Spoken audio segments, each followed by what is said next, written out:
in the territory of India, whether in a civil, criminal or other proceeding, if the High Court certifies, देखिए ये क्या है कि 44th amendment करके ये आपका जो 1978 में एक अमेंडमेंट लेके आया उसमें मैंडेटरी कर दिया, if the High Court certifies under Article 134A that the case involves a substantial question of law as to the interpretation of this Constitution. Point to be noted here.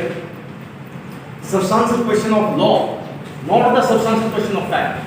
जबकि हमने 131 original जुडिक्स में पढ़ा था substantial question of law और fact. तो इतना minutely आपको पढ़ना है एक प्रोविजंस को कि ताकि आपको पता लगे कि अगर पूछा जाता है तो गलत ना हो। और सडनली क्वेश्चन ही ऐसे बनाने सिंपल तो पता ही नहीं है, बट पेपर में तो कंफ्यूज करना है, तो just read the mind of paper setter और देन स्टार्ट अकॉर्डिंग। तो यहां पर अब आपको आइडेंटिफाई करने चाहिए सुप्रीम ये जितने प्रोविजंस हैं किस में क्वेश्चन ऑफ लॉ है, किस में क्वेश्चन ऑफ फैक्ट है, किस में दोनों है। As to the interpretation of this constitution, अब ये जो टू पार्ट है वो आपका उसी से ओमिट कर दिया, जो ये स्टार स्टार लगे मिलेंगे ना वो कॉन्स्टिट्यूशनल अमेंडमेंट आया और उसको डिलीट कर दिया, व्हाइट आउट कर दिया। Third, where such a certificate is given, जहां हाई कोर्ट ऐसा फिटनेस का सर्टिफिकेट दे देता है, any party in the case may appeal to the Supreme Court on the ground that any such question of opposite has been wrongly decided। ठीक है ना, जहां पे सर्टिफिकेट दे दिया कि ठीक है भाई दिस केस इज फिट, तो वो सर्टिफिकेट ऑफ फिटनेस उसको बोलते हैं। Explanation for the purpose of this article, the expression final order includes an order deciding an issue which if decided in favor of the appellant would be sufficient for the final disposal of the case। यानी ऐसा नहीं कि final order का मतलब कोई ऐसा issue decide कर दिया हाई कोर्ट ने कि जिससे अब सारा चेंज ही हो जाएगा मैटर और वो अल्टीमेटली एक पार्टी का केस जाएगा, ठीक है ना। तो वो इस पर्पज के लिए सुप्रीम कोर्ट में जाने की अपील के लिए वो एक प्रकार से फाइनल ऑर्डर की कैटेगरी में आएगा। तो यहाँ पर ये जो है 132 जो है वो कंप्लीट हो जाता है। तो 132 यही बात कह रहा है कि भैया अगर ऐसे मैटर्स पे, इसमें देखिए कॉन्स्टिट्यूशनल मैटर को सिविल केस में भी आ सकता है, क्रिमिनल में भी आ सकता है, टैक्सेशन में भी आ सकता है, किसी में भी आ सकता है। कॉन्स्टिट्यूशन तो डन नॉर्म है, कहीं पे कोई इशू बना, ठीक है ना। आप क्या ये डिसाइड नहीं करते आपका मान लिया कोई भी टैक्सेशन एक्ट है या कोई एक्ट है, अगर कॉन्स्टिट्यूशन किसी प्रोविजंस को वायलेट कर रहा है तो कॉन्स्टिट्यूशनलिटी चैलेंज होगी उसमें, हाई कोर्ट में गए आप, ठीक है ना, या और दूसरे जो मैटर्स हैं। तो यहाँ पर आप देखिए ये जो है हम जो आर्टिकल 132 से ओवर हो चुके हैं, आप कॉरस्पॉन्डिंग ऑर्डर ढूंढिए आपके इसमें और उसको भी रीड कीजिए जो आपके 2013 में। अब आ जाइए 133 द एपेलेट जुडिक्शन। देखिए एपेलेट जुडिक्शन और एपेलेंट फर्क है दोनों में। एपेलेंट तो होगा तो अपील में जाएगा, एपेलेट ये थोड़े थोड़े जो वर्ड है इनकी स्पेलिंग गलत होने के चांसेस, इनको लिख के देख लिया करो, ठीक है ना, अपने आप में किंग जॉर्ज मत बनो। The appellate jurisdiction Supreme Court in appeals from the High Court in regard to the civil matters, ये प्योरली सिविल मैटर्स के ऊपर लागू है। And appeals are like to the Supreme Court from any judgment taking a final order in a civil proceeding of a High Court in the territory of India, the High Court certifies under Article 130A। तो 130A हमने बता दिया certificate of fitness, अगर substantial question of law है तो high court decide करता है। High court मान लिया है दो पार्टी, एक पार्टी हारेगी जीतेगी, तो जो हारी पार्टी है उसने माइंड बना लिया कि वो सुप्रीम कोर्ट अपील में जाएगी, तो सुप्रीम कोर्ट तो सीधा सुनने वाला नहीं है इन प्रोविजंस के तहत, तो वो सर्टिफिकेट लेना पड़ेगा और वो हाई कोर्ट में एप्लीकेशन लगाएंगे, तो हाई कोर्ट फिर देखेगा कि क्या मेरिट बनती है और फिर हाई कोर्ट एक सर्टिफिकेशन देगा। The case is involves a substantial question of law of general importance and that in the opinion of the High Court said question needs to be decided by the Supreme Court। और उसमें साफ साफ करके mention है कि this needs to be decided by the Honorable Supreme Court, ठीक है। Notwithstanding anything in the Article 132, जो भी 132 हम पढ़ के आए हैं, notwithstanding anything यानी उसको छोड़िए आप for time being, any party appealing to the Supreme Court under clause 1 may urge one of the grounds in such appeal that a substantial question of law as to the interpretation constitution has been wrongly decided। यानी वो decide करेंगे जो question high court ने decide किया है wrongly decide किया है, it needs the interpretation of the constitution by the highest court of the land। Notwithstanding anything in this article, no appeal shall unless the parliament, देखिए notwithstanding anything in this article, ये article कुछ भी कहता है, no appeal shall unless the parliament by law otherwise provides light to the Supreme Court from the judgment decree of final order of one judge of a high court। अगर देखिए आपको पता है कि जब से हाई कोर्ट का single जज भी फैसला सुनाते हैं कुछ मैटर्स में, वो अलग अलग हाई कोर्ट के रूल्स हैं आपके, और आपके डिविजनल बेंच कुछ मैटर्स में कौन से डिसीजन वो हमेशा डिविजनल बेंच में जाते हैं हाई कोर्ट के, यानी 2 जजेस की बेंच में। अगर सिंगल जज से सीधा सुप्रीम कोर्ट में जाना है तो उसके लिए जब तक पार्लियामेंट कोई लॉ नहीं बनाएगी तो तब तक वो नहीं होगा, तो पार्लियामेंट के लॉ सुप्रीम करेंगे उस केस में, ठीक है।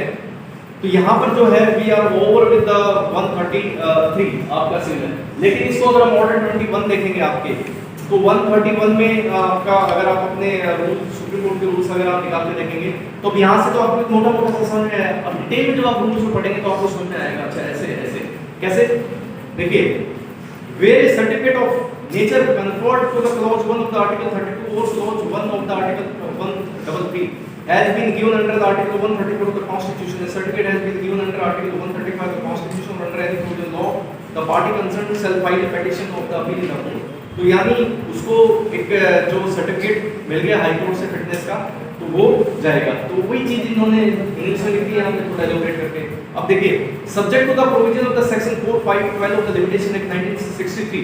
अब वो लिमिटेशन एक्ट आप फाइनल ईयर में पढ़ते हैं लॉ में, तो लिमिटेशन एक्ट में ये होता है कि आपकी जैसे केस डिसाइड हो गया आप अपील में जाओगे, ये थोड़ी कि आप 10 साल तक घर सोते रहे बोलो और मैं जगह हूँ मैं अपील में जाऊंगा, नहीं, उसका भी लिमिटेशन पीरियड होगा ना कि आप विदिन 30 डेज जाओगे, विदिन 60 डेज जाओगे, विदिन 90 डेज जाओगे आप, ठीक है ना।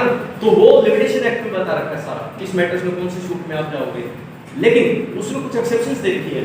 उसमें जैसे 4512 सेक्शन वो अभी फिलहाल आपके जैसे कई बार क्या होता है, मान लिया कोरोना आ गया, you can not move out, आप बीमार हो गए, हॉस्पिटलाइज्ड हो गए, कोमा में चले गए, then you retrieve to your senses, यानी ऐसे कुछ एक्ट ऑफ गॉड इंसिडेंट होते कि आप कोर्ट में नहीं जा सकते सफिशिएंट पीरियड के अंदर, तो फिर वहां पे आपको सारा वो सपोर्टिंग डॉक्यूमेंट्स देने पड़ेंगे, फिर कोर्ट आपको उस पीरियड को वेव ऑफ कर देता है। ये वो चीज है बेसिकली प्रोटेक्ट, तो जस्ट एक सफिशिएंट रीजन जो है वो होना चाहिए, उस कैटेगरी में आना चाहिए। अब यहाँ पर देखिए petition shall be complete by certified copy of judgement decree of the order appealed from, तो जो हाई कोर्ट का ऑर्डर है उसी सर्टिफाइड कॉपी लगानी पड़ेगी आपको जो हाई कोर्ट ने सर्टिफिकेट दिया 134 ए में लगाना पड़ेगा आपको, जो ऑर्डर जो होगा उस सर्टिफिकेट का और अलग से वो देना पड़ेगा। तो इसमें जो रूल्स में आप जाओगे ना तो सारे डिटेल में मिलेंगे ये चीजें, जब आप इन रूल्स को पढ़ोगे तो आपकी क्लियरिटी और बढ़ेगी, अच्छा ये साफ हो जाएगा, ये नेक्स्ट में हो जाएगा, ये नेक्स्ट में हो जाएगा, ठीक है ना। कोई फॉर्म है जो पीछे इसमें दे रखे हैं आप उनको पढ़िए। अब आते हैं हम नेक्स्ट में article 134 the certificate for appeal to the supreme court. ये आपका 134 ए जो हम जिसका जिक्र कर रहे हैं सर्टिफिकेट ऑफ फिटनेस का, देखिए ये 44th अमेंडमेंट में डाला गया था। एवरी हाई कोर्ट पासिंग और making a judgement decree of final order sentence refer to in the clause 132 133 134 जो हमने देखे हैं, तो ये सारे के क्या है, सारे के सारे सब्जेक्ट टू दिस सर्टिफिकेट है ना।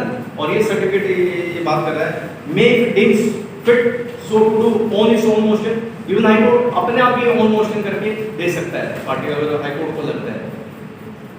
And shall upon the oral application made by on behalf of the party acted immediately after passing of making such judgment degree order of sentence, और यहाँ पर पार्टी oral भी clarity में request कर सकती है determine as soon as may be after such passing or making question whether a certificate of the nature referred जो हमने 3 आर्टिकल पढ़े हैं may be given in the respect of that case। तो 134 यही बात कहता है कि भैया जो हाई कोर्ट है वो देखेगा सब्सटेंशियल क्वेश्चन ऑफ लॉ है और उन सबको डिसाइड करके खुद भी शो अपने आप ही या पार्टी जो एग्रीड पार्टी है जिसके अगेंस्ट डिसीजन जा रहा है वो भी इवन ऑरल पे रिक्वेस्ट कर सकती है, ठीक है ना। तो फिर उसको ये 134 इशू हो जाएगा और 134 इसमें भी चाहिए, इसमें भी चाहिए, इसमें भी चाहिए, ठीक है ना।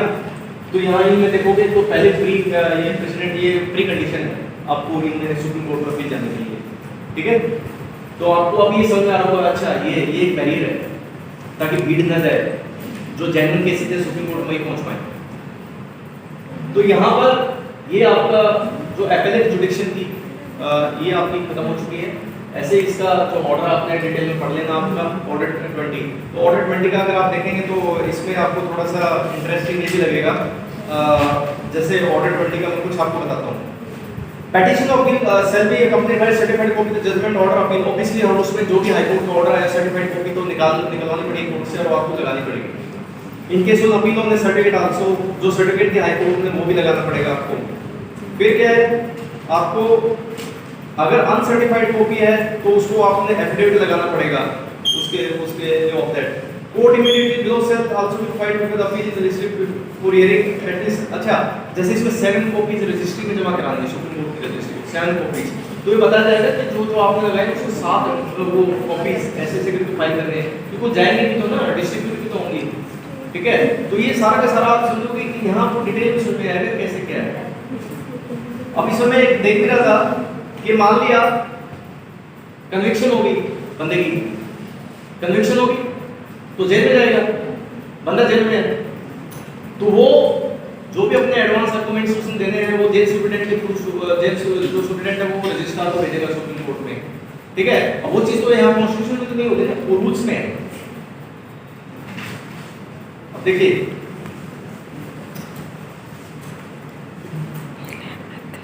134 हमने कर दिया, नहीं किया, 134 नहीं किया। The appellate to the Supreme Court in regard to the criminal matters. An appeal shall lie to the Supreme Court from any judgment, final order, sentence in the criminal proceeding of the High Court in the date of the High Court. ये बड़ा important है। Has on appeal reversed an order of acquittal of the accused person and sentenced him to death. ऐसा supreme high court में case आया, वो acquittal हो गया था, डिस्ट्रिक्ट कोर्ट से मान लिया, स्टेट मान लिया उसके अगेंस्ट जाती है अपील में हाई कोर्ट में, और जो एक्विटल हुआ था डिस्ट्रिक्ट कोर्ट में यहाँ पे कन्विक्शन हो जाती है उसकी हाई कोर्ट में। ये सिर्फ इसलिए पर्पज के लिए डाले गए हैं कि कभी हाई कोर्ट का कुछ जज बाइस तो ना हो, ठीक है ना। तो यहाँ पे उसको डेथ पेनल्टी दे दी, और has withdrawn from the trial before itself any case from the court subordinate to state authority has in such trial convicted the accused person sentenced to death। या फिर क्या है कि हाई कोर्ट ने किसी subordinate court से case मंगवाया अपने पास और डेथ पेनल्टी दे दी, तो ये भी एक बड़ा सेंसिटिव मैटर हो जाता है, इसलिए यहाँ पे प्रोविजन डाला गया डेलिबरेटली, ताकि उसका सुप्रीम कोर्ट में उसके ऊपर अपील जाए तो किसी के साथ इंजस्टिस ना हो। सी फिर वही बात है, सर्टिफिकेट अंडर आर्टिकल 134 है that in case of fitment for the appeal to the supreme court, और वो फिटनेस सर्टिफिकेट को लेना पड़ेगा। Proviso provided that an appeal under sub clause C shall lie subject to the such provisions as may be made in that behalf under clause 1 of the article 145 and the such conditions the high court may establish or require। 145 हमने पढ़ा है, उसमें जो इसके जो orders की बात कर रहे हैं ऑर्डर 20 में Parliament by law confer on the Supreme Court any further power to detain and hear appeals from any judgment, final order or sentence in a criminal proceeding of the High Court in the date of it is subject to such condition of limitation as to be specified। Parliament को कोई भी law बना ही सकती है इन over and above all this, ठीक है। तो यहाँ पर हमने देखा कि आपका जो 134 में बड़ा ये तो यहाँ पर खास बात क्या लगी हमने, अपील में कोई मैटर गया सुप्रीम कोर्ट में, हाई कोर्ट में, कन्विक्ट वो एक्विटल था डिस्ट्रिक्ट कोर्ट में, लेकिन वहाँ जाकर उसकी कन्विक्शन हो जाती है, ठीक है, कन्विक्शन हो जाती है, तो अब ये मैटर जरूर जाना चाहिए सुप्रीम कोर्ट तक, कहीं कहीं कोई गड़बड़ तो नहीं हो गई है, क्योंकि जब डिस्ट्रिक्ट कोर्ट में एक लेवल पे एक्विटल हुआ है तो कुछ ना कुछ तो एविडेंसेस थे जो एक्विटल हुआ है, ठीक है ना। तो यहाँ कोई बायचांस तो नहीं है, तो इसलिए ये प्रोविजन दिया गया आपको। या कई बार आपने देखा होगा कि हायर कोर्ट जो है वो सबॉर्डिनेट कोर्ट्स के केस मंगा लेते हैं और खुद ही डिसाइड कर दिया, तो तभी भी अगर फिर भी उसको डेथ पेनल्टी मिले, तो ये पूरा रिवॉल्व कर रहा है किसके अराउंड, डेथ पेनल्टी और इन सर्कमस्टांसेस, पेक्युलियर सर्कमस्टांसेस। लेकिन उसमें भी 134 ए सर्टिफिकेट लेना पड़ेगा, तो तब ये आपका क्रिमिनल मैटर्स में जाएगा। तो ऑर्डर 20 में अगर आप इसको पढ़ोगे तो आपको पता लगेगा सारा डिटेल में कैसे कॉपियां जाएंगी, अगर वो जेल में जा चुका है या उन्हें कोर्ट में सरेंडर कर दिया है तो सरेंडर सर्टिफिकेट, जिस कोर्ट में सरेंडर किया तो सर्टिफिकेट की कॉपी लगानी पड़ेगी, तो पूरा डिटेल मिलेगा आपको इसमें, वो पढ़ो आप, इंटरेस्टिंग है।